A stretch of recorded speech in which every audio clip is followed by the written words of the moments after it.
Hi നമസ്കാരം. വളരെ സന്തോഷം. കോട്ടയം സ്നേഹക്കോട് അഭയമന്ദിരത്തിൽ നിന്നാണ്. ബെലാരിറ്റി കേരളീറ്റ് അസോസിയേഷന്റെ എല്ലാ മെമ്പേഴ്സിനോടും ആദ്യം തന്നെ വളരെ നന്ദി പറയുകയാണ്. നിങ്ങളുടെ പേര് പറയാൻ ഇച്ചിരി പാടായതുകൊണ്ട് ഞാൻ മനസ്സിൽ ഇങ്ങനെ പഠിച്ചു വെച്ചിട്ടാണ് പറഞ്ഞത്.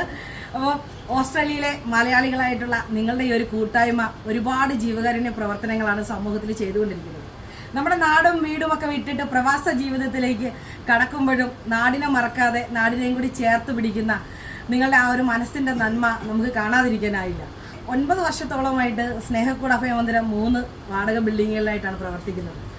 ഞങ്ങളിപ്പോൾ ഒരു പുതിയ സ്വന്തം ബിൽഡിംഗ് പണിതുകൊണ്ടിരിക്കുകയാണ്. അങ്ങോട്ട് മാറാനുള്ള തയ്യാറെടുപ്പിലാണ്. അപ്പം ഞങ്ങളുടെ പാലിയേറ്റീവ് കെയർ വാർഡിലേക്കും ഞങ്ങളുടെ ആ ഒരു പുതിയ സ്ഥാപനത്തിലേക്ക് നിങ്ങൾ സംഭാവന, നിങ്ങൾ വീടുകൾ തോറും കരോൾ ഗാനങ്ങൾ നടത്തി അവിടെ നിന്ന് കിട്ടിയ ആ പൈസ ഞങ്ങൾക്കിവിടെ കട്ടിലും ബെഡും ഒക്കെ മേടിക്കാനായിട്ട് നൽകിയതിൽ ഒത്തിരി സന്തോഷം. 30 അച്ഛനമ്മമാർക്കാണ് സുഖമായിട്ട് കടന്നിറങ്ങാൻ പറ്റുന്ന ആ ഒരു സമ്മാനം നിങ്ങൾ ഞങ്ങൾക്കായിട്ട് നൽകിയത്. ഞങ്ങളുടെ തീർത്താൽ തീരാത്ത പ്രാർത്ഥനയും കടപ്പാടും നിങ്ങളോടുണ്ട്.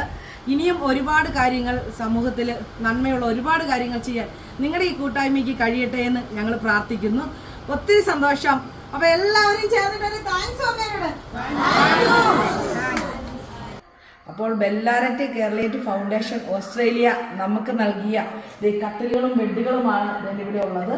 അപ്പം 30ഓളം കട്ടിലുകളും ബെഡുകളും നമുക്ക് അവരുടെ വകയായിട്ട് നമുക്ക് കിട്ടി. ഒത്തിരി സന്തോഷം. നിങ്ങളോട് എത്ര നന്ദി പറഞ്ഞാലും തീരില്ല. ഞങ്ങളുടെ സ്നേഹവും പ്രാർത്ഥനയും അറിയിക്കുന്നു. അപ്പം പുതിയ ഈ ബിൽഡിങ്ങിലെ ആദ്യത്തെ സമ്മാനമാണ് നിങ്ങളുടെ ഈ ഒരു സമ്മാനം. ഇനിയും ഒരുപാട് കാര്യങ്ങൾ ചെയ്യാൻ നിങ്ങളെ ജഗദീശ്വരൻ അനുഗ്രഹിക്കട്ടെ.